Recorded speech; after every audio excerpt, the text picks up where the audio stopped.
Going back to when you talked about when you faced Anatoly Karpov, I think you were what, 21, 22 years 21. old? Prior to him, who was the most intimidating opponent you faced? Was there anybody you faced where you didn't know whether you were going to beat him or not? No. You don't even remember it. No, it's not about being. It's not remembering. It's this. Karpov was, of course, my nemesis. Because we played 5 World Championship matches. We spent hundreds of hours, in front of each other at the chessboard. But again, just going back to what my mother told me, it's about you. So whatever happened in the game of chess, it was always, my own contribution. I did well, I won. I did poorly, I lost. But there's no one to blame. So it's I had tough opponents, but I always knew that if I could improve, I would win. When you faced him and you won, you became the champion, what was that like?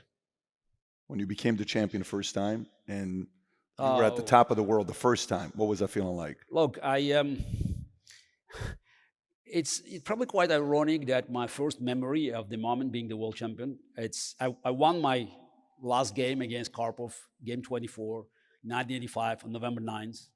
So, and next day there was a ceremony, award ceremony. So, and even in my book, even I just, I made it like an introduction because with all these, hugs and kisses, and Garry, that. So that's I was standing on the stage, just look at the picture now. This big hair, flowers, laurel, and all I remember is that I was approached by a widow of one of the former world champions, Rona Petrosian, another Armenian. So Tigran Petrosian, who was one of my mentors.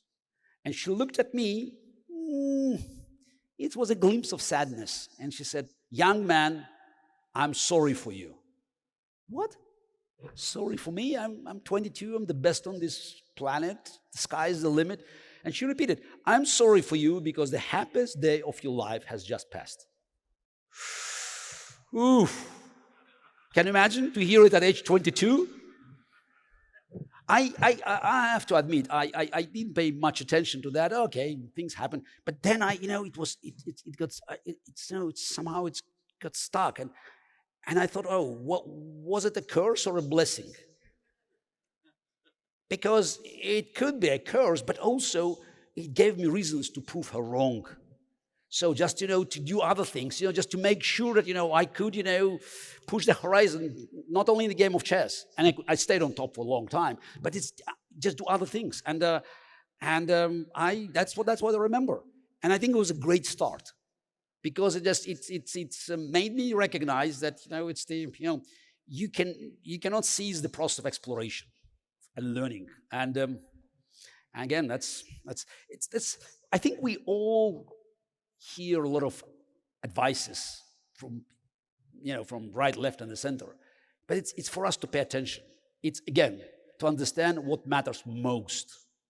I recognize that this warning was sort of like a greatest push into my future. From 84 to 05, you're number one. Yeah. How the hell do you do that? No, you act like it's normal because you're you. Like you've been you your entire life, but we are, we're every other sport, no one's been number one for 21 years. How do you do that? Look, is it the game different? Is it your discipline? Is it your wanting to prove that lady wrong? That said, this is going to be the biggest point, highest point for you? Is it your father's drive? Is it your mom supporting you? What was it? All together. You just keep counting. Because you need this is a combination. It's not just one factor. It's all about it's all together plus many more. But on top of that is just, it's the something I learned and that's again was a very important lesson. It goes beyond chess. It's for business, for life, for politics. It's if we lose the game, whether it's in chess, whether it's in other sport, whether in business deal or political campaign, we know we did something wrong, and we have to go back and we have to study where we made a mistake. Now, if we won, naturally, it's because we're great, and we like to celebrate.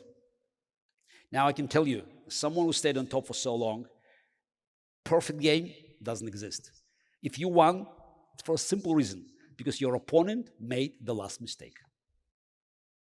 And it's most likely you also made mistakes or inaccuracies. There are always things to improve.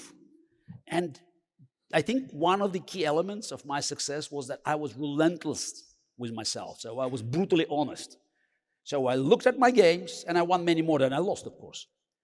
And I knew that, in order to win next day, I have to look at what I did, find my mistakes, and come back, being again at the cutting edge. So what I figured out, that if you are challenging your own excellence, you will never run short of opponents. So that was simple. So I knew that it's all about improving my game, even staying on top. Because the moment you want to rest on your laurels, you are in trouble. As it put in my book, success is very often the greatest enemy of future success, because it can blind us. Of course. We think we did it because we're the greatest, and we can now just enjoy life. The moment you enjoy life, you're done. So if you like this little short clip from an interview I did, click over here to watch the entire interview. And please don't forget to subscribe to the channel. Take care, everybody. Bye-bye.